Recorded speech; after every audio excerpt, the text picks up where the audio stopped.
Herkese iyi günler arkadaşlar. Kanalımıza hoş geldiniz.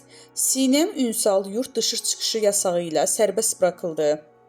Sinem Ünsal yurt dışı çıkışı yasağıyla serbest bırakıldı.